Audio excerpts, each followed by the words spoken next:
हाय friends, मैं हूं Manav. Welcome to movie Shoovy. करते हैं आपस में पॉजिटिव सा नमस्कार। इनको आप जानते हैं, he doesn't need any introduction. नहीं, ऐसा नहीं। मेरा नाम अमित भाटिया है भाई। I need introduction. माँ बाप ने नाम रखा है।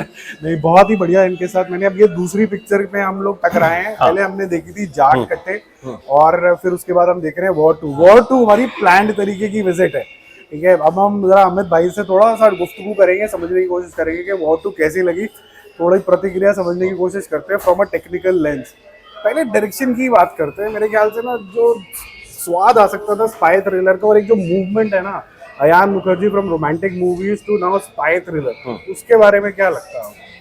अयान मुखर्जी को जिसने भी ये सलाह दी थी कि आप ऐसा कर लेना, भाई रिकॉर्ड हो रहा था। इस फिल्म का डायरेक्शन भी ऐसा ही है। कहीं से भी कोई निकल जाता है, कहीं से भी कोई आ जाता है, मतलब कोई सिर पैर नहीं है। तो इस टेक को हम ऐसे ही रहने दें। तो आप समझे ना, बस ये फिल्म बिल्कुल वैसी ही है। जिसने भी अयान मुखर्जी से ने कहा था कि तुम एक्शन फिल्में बनाओ, अयान मुखर्जी को तुरंत उस आदमी को अपने जीवन से बाहर कर देना चाहिए। ये अयान मुखर्जी के जीवन का सबसे खराब फैसला था।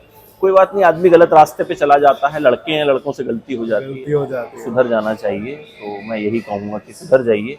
7:15 का शो देखा यार बारिश में आके। मतलब वो तो अच्छा हुआ कि हम दोनों साथ में थे, तो एक दूसरे का दुख थोड़ा बहुत बांट रहे थे। अकेले होते तो मतलब क्या ही होता। देखो, कुछ माइलस्टोन पिक्चरें होती हैं, उससे ना उम्मीदें कुछ नेक्स्ट लेवल की हो जाती हैं। मेरे को तो ये उम्मीद थी कि यार एक स्पार्क ऑफ ब्रिलियंस दिखा ब्रह्मास्त्र के अंदर, तो ये ना डील कर जाएगा अच्छे से। ऊपर से वाईआरएफ अपना मैजिक डालेगा। वो मैजिक आया नहीं। वाईआरएफ की सबसे खराब फिल्म, मतलब वन ऑफ द, खराब नहीं कहूंगा, सबसे खराब फिल्म। ये फिल्म अप्रूव कैसे हुई रिलीज के लिए?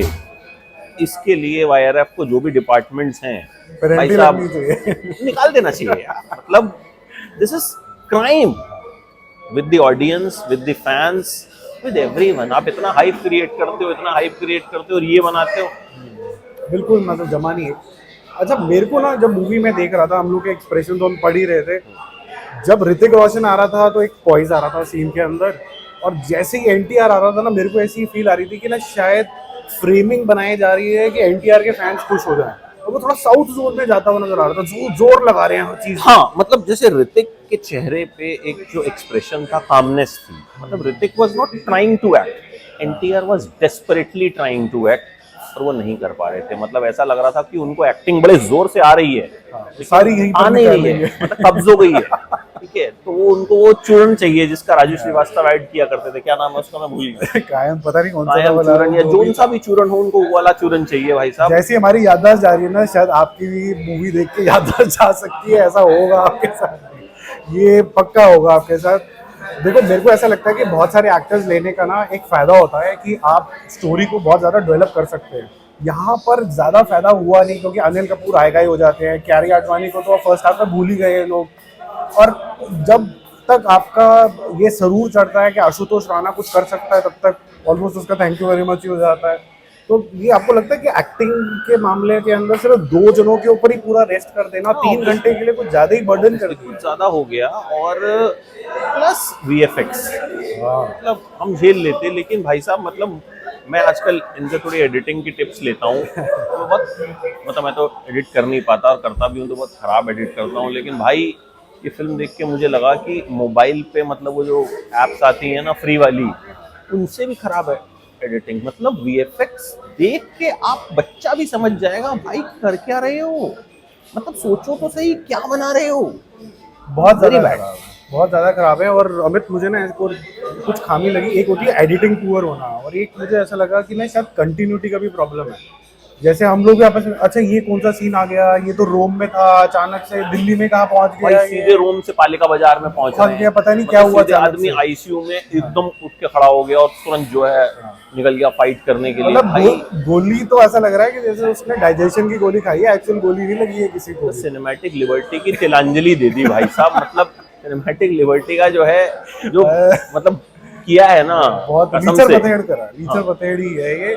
मतलब we both are decent reviewers, so we can't abuse for sure, but I can tell you we have given enough abuses when we were sitting next to each other. नहीं, not abuses, but as a cinema lover आपको गुस्सा आता है। as a cinema lover आपको frustration होती है कि यार मतलब सुबह से 50 लोग मैसेज कर चुके हैं War two review War two review War two review. यार लोग एक्सपेक्ट करते हैं कुछ आपसे कि आप बनाएंगे और आप ये बनाते हो, मतलब शेम ऑन यू।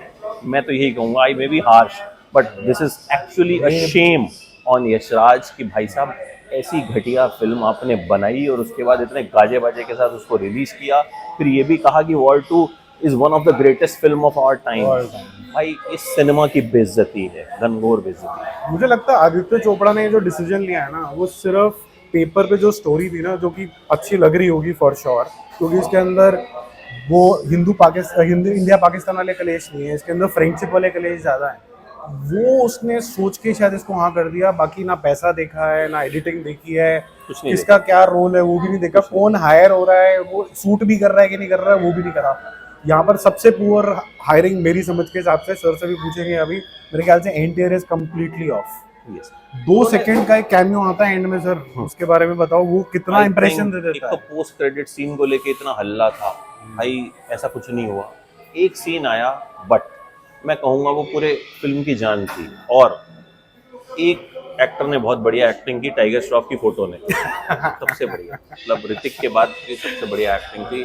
उसके अलावा मतलब मेरे लिए ये फिल्म एक टोटल डिसअपॉइंटमेंट निकली। तो जाते जाते मैंने तो देखो अपने रिव्यू के अंदर इसको 2.5 स्टार दिए थे, उसके अंदर 2 स्टार तो केवल स्टोरी के दिए हैं मैंने, और आधा स्टार दिया ऋतिक रोशन के एक्स्ट्रा एफर्ट के लिए। बाकी तो मुझे समझ में नहीं आया कहाँ था। मेरी तरफ से 1 स्टार।